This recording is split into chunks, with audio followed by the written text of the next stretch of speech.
오늘 말씀은 30년 넘는 세월을 성전 미문에 앉아서 구걸하던 사람이 일어나서 성전 안으로 걸어 들어가서 뛰기도 하면서 하나님을 찬송하자 이것을 목격하는 사람들이 깜짝 놀라서 이 일을 가능하게 한 것 같은 베드로와 요한에게 달려들자 베드로가 그들에게 설교를 한 내용이 기록되어 있습니다.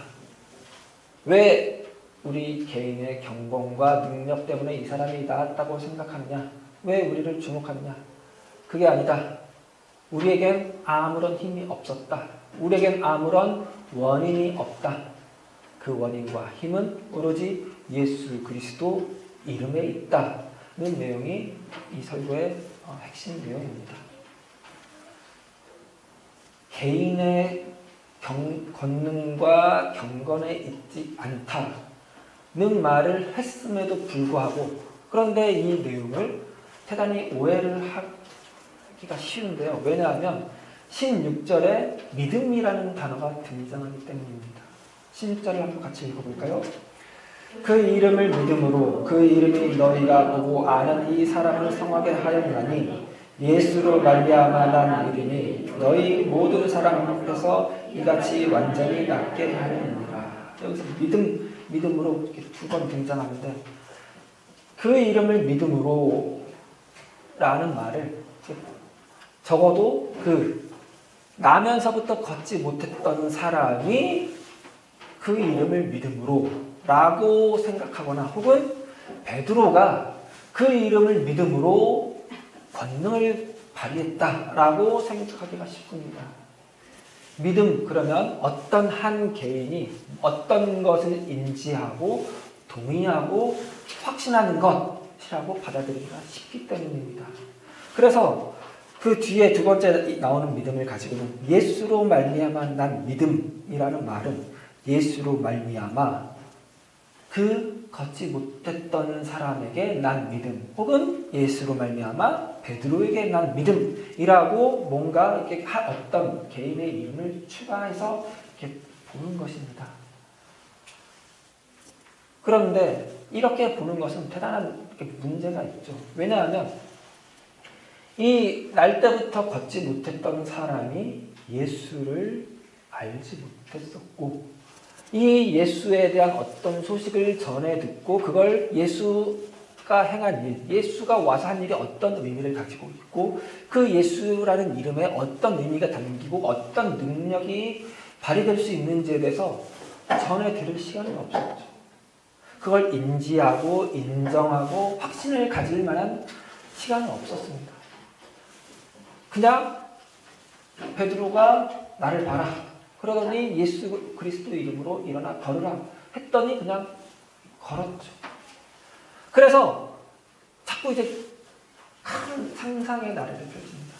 이 사람이 성전 미문에 오랫동안 앉아 있었으니까 예루살렘에서 일어났던 모든 일들을 다 들어서 알고 있었을 것이다. 예수에 대한 소문도 들었을 것이고 그가 죽었다는 소식도 들었을 것이고 그의 제자들이 그가 부활했다고 말하고 다닌다는 것도 들었을 것이다. 그런데 이 사람은 그걸 듣고 그 소문을 듣고 마음속에 확신이 있었다. 그 예수의 이름이 자기를 낫게 할 것이라는 것, 그 예수가 자기를 낫게 할 것이라는 것, 그 제자들이 자기를 일으킬 수 있다는 확신을 가지고 있었다라고 소설을 씁니다. 그게 소설인 이유는 이 사람이 베드로와 요한을 만났을 때 뭐라고 그랬죠? 날 좀 고쳐주십시오. 예수 그리스도 이름으로 나를 낫게 해주십시오 했습니까? 그게 아니죠. 돈 좀 달라고 구걸했다고요. 아무것도 몰랐다고요. 그런데 이 사람이 갑자기 낫게 됐어요.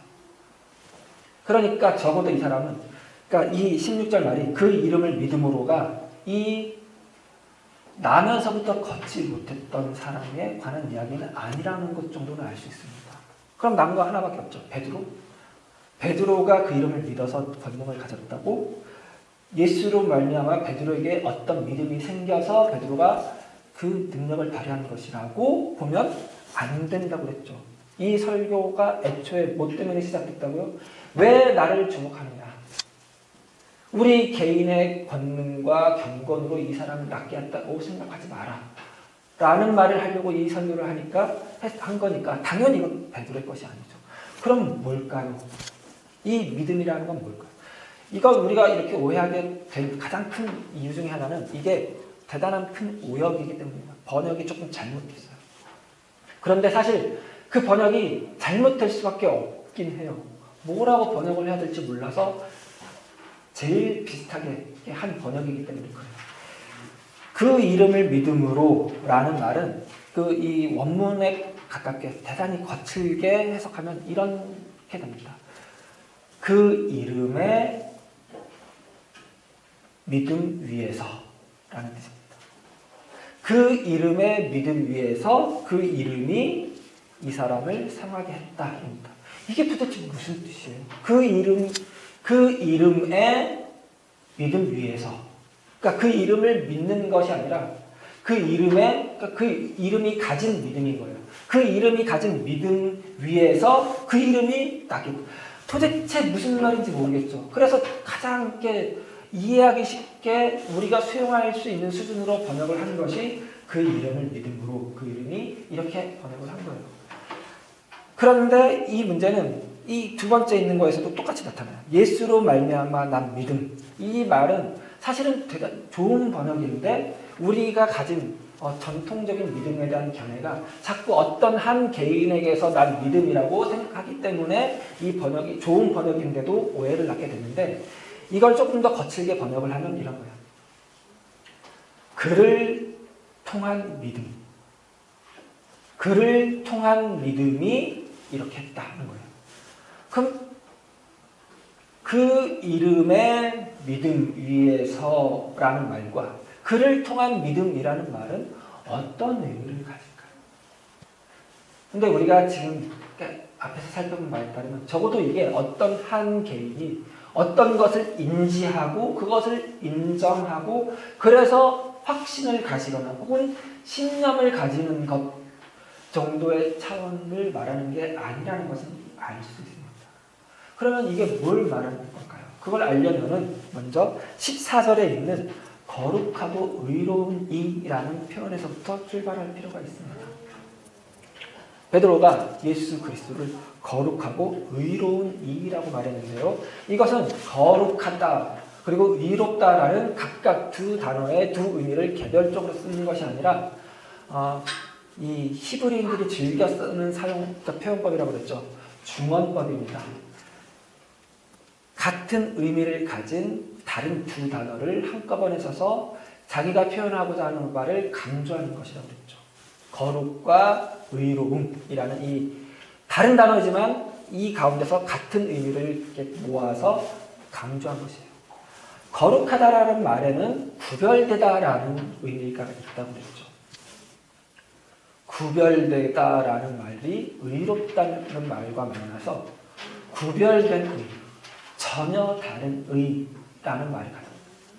어떤 면에서 그러냐면 듣도 보도 못했던 의, 기존에 있었던 의와는 전혀 다른 의, 세상의 의와는 전혀 다른 의라고 뜻입니다. 이 어떤 면에서 기존의 의, 세상의 의와 다르냐면요. 13절입니다. 13절 같이 한번 읽겠습니다. 아브라함과 이삭과 야곱의 하나님 곧 우리 조상의 하나님이 그의 종 예수를 영화롭게 하셨느니라. 여기까지 볼게요. 베드로가 이 예수님을 보낸 하나님, 예수님을 영화롭게 하신 하나님을 소개하는데 굳이 아브라함과 이삭과 야곱의 하나님이라는 표현을 씁니다. 아브라함의 하나님, 이삭의 하나님, 야곱의 하나님이라는 표현은 출애굽기에서 하나님이 모세를 찾아가서 모세를 애굽에 보내셔서 그 백성을 구원하려고 하실 때 모세가 그럼 내가 가서 누가 나를 보냈다고 하리까? 그랬더니 당신의 이름을 모세에게 소개해 줄 때 그 표현입니다. 아브라함의 하나님, 이삭의 하나님, 야곱의 하나님. 그리고 이걸 처음으로 들은 사람이 모세입니다. 지금 나오는 사람들, 아브라함, 이삭, 야곱, 모세. 성경에서 제일 유명한 사람들 중에 한 사람들이죠. 이 사람들이 유명하니까 대단한 위인 같고 대단한 큰 업적을 이룬 사람 같겠지만 그러나 이 사람들은 사실 대단히 큰 하자를 가진 사람들입니다. 아브라함은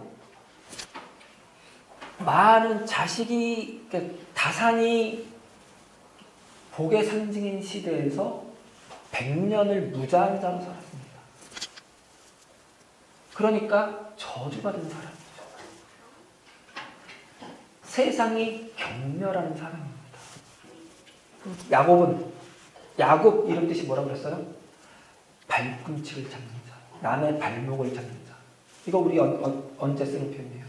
사기치는 사람들한테 쓰는 표현이라고 했죠. 평생을 사기치면서 살았어요.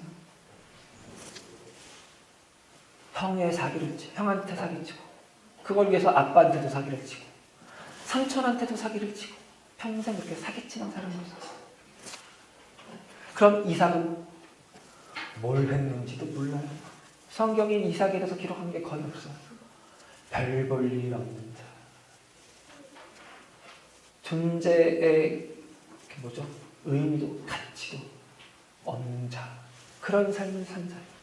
모세는요, 이런 사람들의 하나님이라는 그 이야기를 들은 모세는, 이때 모세는 도망자였어요, 도망자. 왜 도망쳤어요? 살인을 했어요. 살인자이고 도망자였어요. 그런데 이 자들을 당대의 기준으로 세상이 외면할 수밖에 없는, 세상에서 소외된 자, 저주받은 자들의 하나님이라고 하나님이 당신을 소개하는 거예요. 그리고 이 자들을 하나님이라고 말하면서 모세를 누구한테 보내요? 이스라엘 백성들. 그런데 이스라엘 백성들이 지금 어디에 있다고요? 애굽에. 애굽에서 뭐 하고 있다고요? 종살이를 하고 있어요. 한 나라의 한 민족의 종살이를 하는 민족, 저주받은 자들이죠. 신의 버림을 받은 자들이거나 혹은 그 신이 아무런 실력이 없거나, 하나님이 당신을 그렇게 소개하신다고요. 세상에서 소외된 자, 저주받은 자, 아무 보잘것없는 자, 아무 쓸모없는 자, 소용없는 자들의 하나님이라고 당신을 소개하시면서 그런 자들을 구원하시겠다고 도망한 자를, 살인한 자를 보내시는 하나님, 그들을 찾아가셔서 그들에게 구원이 되주신 하나님, 그리고 그들을 복이 되게 하시겠다고 하는 하나님, 그리고 실제로 그들이 복이 되게 하시는 하나님, 이게 이 표현 안에 다 담겨 있어요. 베드로가 왜 그렇게 이야기했을까요?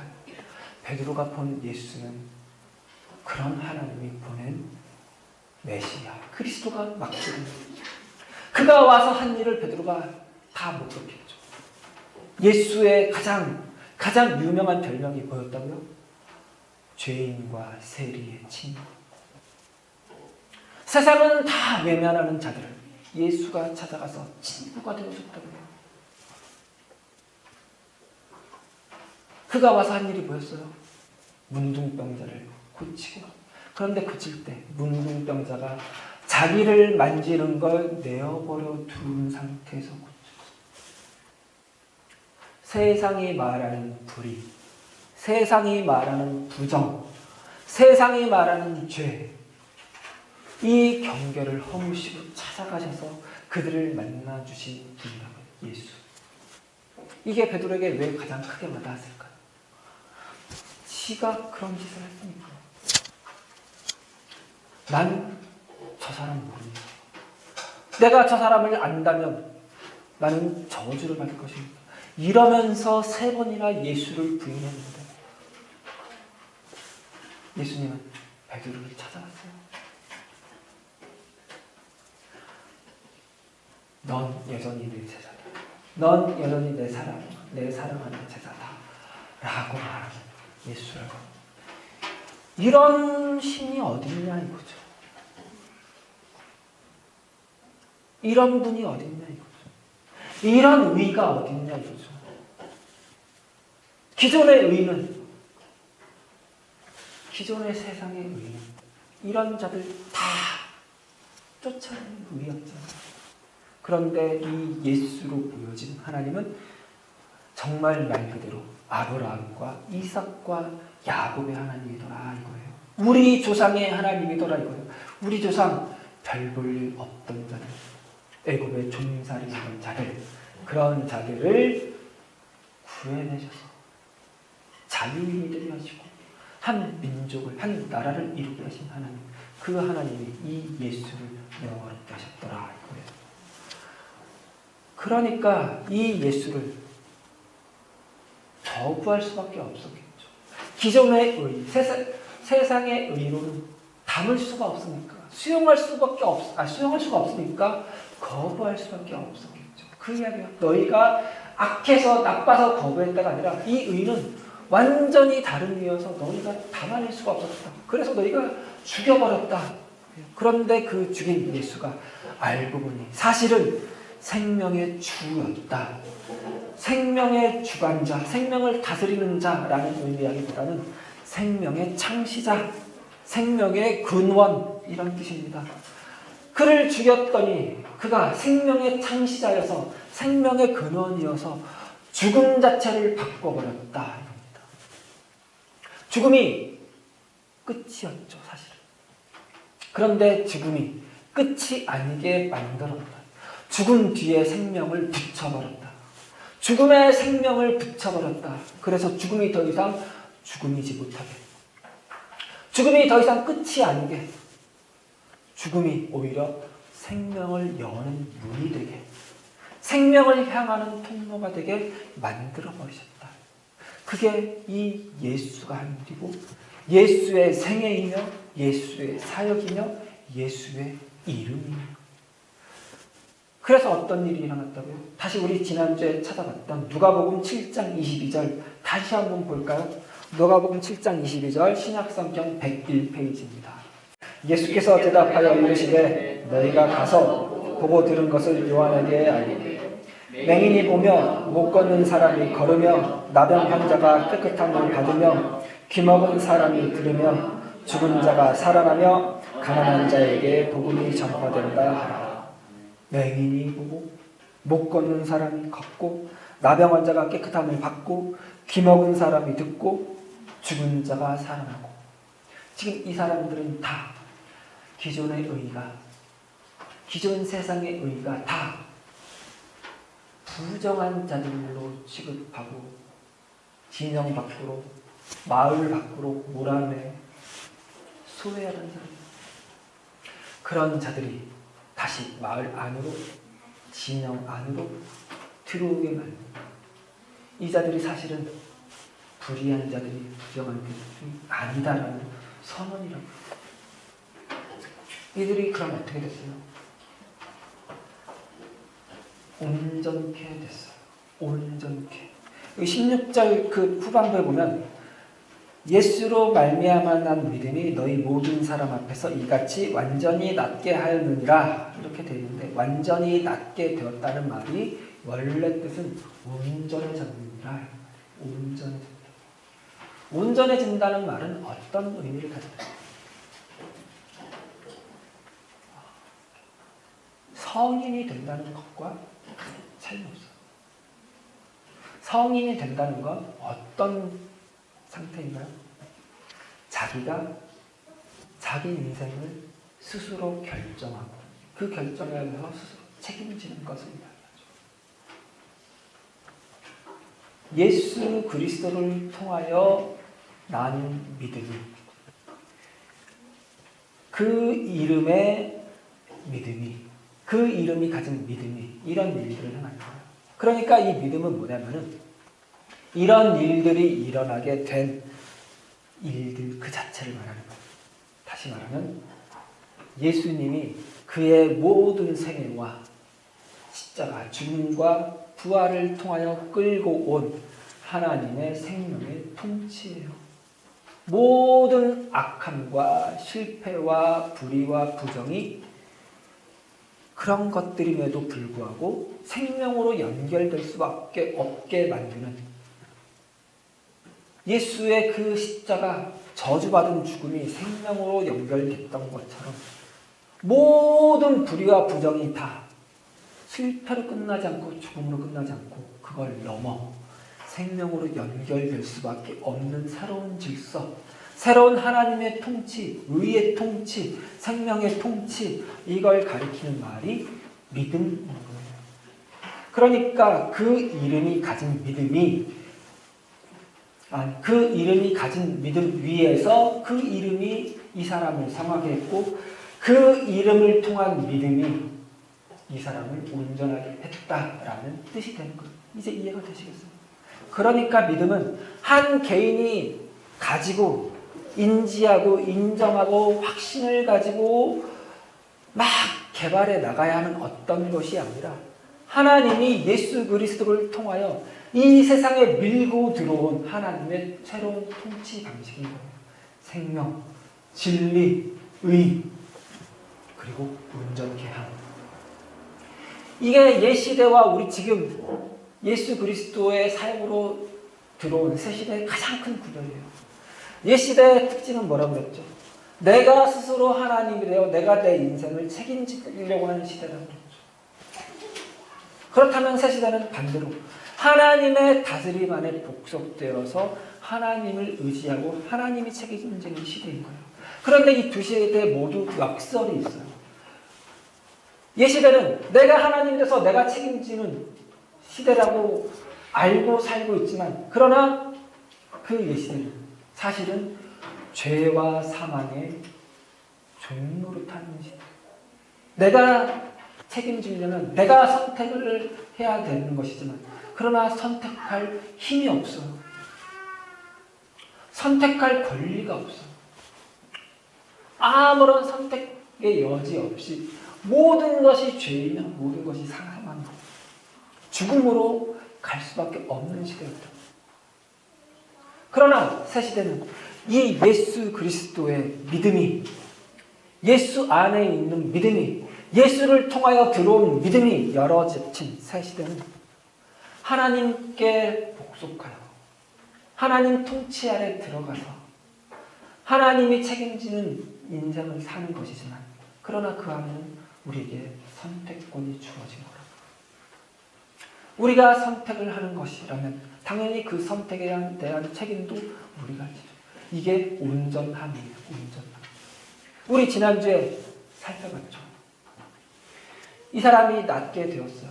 이제 이 사람은 어떻게 해야 돼요? 뭘 해야 된다고요? 다시 구걸해요? 아니라고요. 자기가 자기 인생 살아야 된다고요. 40이 넘도록 아무것도 배우지 못했지만, 아무것도 배울 필요도 없었지만 이제 걸을 수 있게 되었으니까 뭔가를 새로 배워서 일을 해서 자기 인생을 책임져야 한다. 이게 새 시대가 우리에게 하는 요구예요. 복이에요. 이 사람이 먹고 사는 게 힘들어서 다시 뒤로 돌아가면 돼요, 안 돼요? 다시 구걸하면 돼요, 안 돼요? 다시 걷지 못하는 사람이, 이 말이 저는 그동안 들어서 익숙한데 요즘에는 좀 이렇게 표현하면 안 되는 표현이지만 한 번만 할게요. 안증뱅이로 살면 돼요, 안 돼요? 안 되죠. 이게 힘든 일이에요? 아니죠. 복이라고요. 이 사람에게 복이에요. 그토록 소원하던 일이에요. 그런데 그토록 소원하던 일이 일어났지만, 하지만 인생을 살다 보면 이때가 낫다고 착각하게 돼서 다시 안고 싶은 마음이 들 수도 있어요. 그때가 좋았다고 하게 될 수도 있어요. 그러나 그때가 좋지 않았다는 걸 기억하라고 베드로가 뚫어져라 공부라고 그랬죠. 그 이야기가 지금 이 설교 안에도 담겨 있다고. 이 믿음이라는 말, 이 믿음이 열어젖힌 세계, 우리를 몰아넣은 세계, 하지만 우리가 선택하고 책임져야 할 세계라는 말에 담겨 있다고. 우리는 하나님을 섬기는 사람들이에요. 세상 사람들은 아무것도 섬기지 않는 사람들처럼 살죠. 자기 하고 싶은 대로 살죠. 그래서 간혹 그 사람들이 더 좋아 보일 때가 분명히 있어요. 그 사람들처럼 꺼리낄 것 없이 산다면, 그 그 사람들처럼 주일날 교회 나오지 않고 그걸 나를 위해서 쓴다면 내가 더 편하게 더 잘 살 수 있을 것 같은 생각 충분히 듭니다. 그러나 기억하자 이거예요. 그 사람들은 그들의 인생을 자기 마음대로 사는 것처럼 보이지만 전혀 자기 마음대로 살지 못하고 있다고요. 여전히 성전 미문에 앉아서 구걸하는 자처럼 살고 있다. 선택의 여지 없이 모든 것이 죄이고 모든 것이 죽음을 향하여 달려가는 삶을 살고 있다. 그러나 우리는 믿음이 열어졌던 세계 속에서 살고 있다고요. 우리는 선택할 수 있어요. 어떤 선택이요? 하나님의 자녀로 살 것인지 아니면 이 안증뱅이 상태로 살 것인지 예요.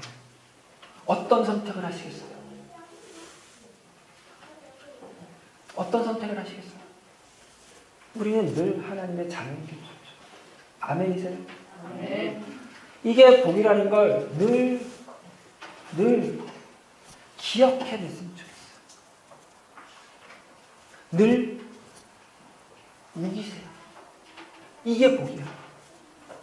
지금 내가 힘든 것, 지금 내가 못 살겠는 것, 이게 정말 내가 교회에 나와서 내가 신앙생활을 해서 이런가 한번 찬찬히 한번 생각해보세요. 그리고 그 생각 끝에 그런 것 같더라도 다시 한번 그때 우기세요. 나는 적어도 선택한 사람, 내가 선택해서 이 길을 온 사람이야 라는 명예 정도는 못. 그런데 사실 그 길이 그렇게 어려운 길만은 아니에요. 왜냐하면 하나님이 우리에게 모든 것을 승리와 사랑과 영광으로 대접해 주시는 길이거든요. 오늘 우리가 왜 이렇게 살펴났어요? 그냥 추수감사절이니까 데코하려고 그런 건 아니잖아요. 정말 하나님이 지금 이 순간까지 나를 이끄셨다는 믿음으로 한 거잖아요. 그쵸? 네. 그 믿음이 우리를 계속해서 그렇게 성장해 나가게 할 거예요. 우리는 이미 그 믿음 안에 들어와 있기 때문에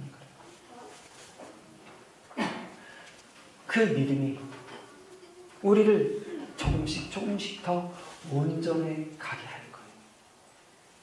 그래서 우리는 이 예수가 보여진 세상이 알지 못하는 의, 세상과는 전혀 다른 의, 세상이 깜짝 놀라는 의를 발휘하는 데 능한 사람들이 될 거예요. 아멘.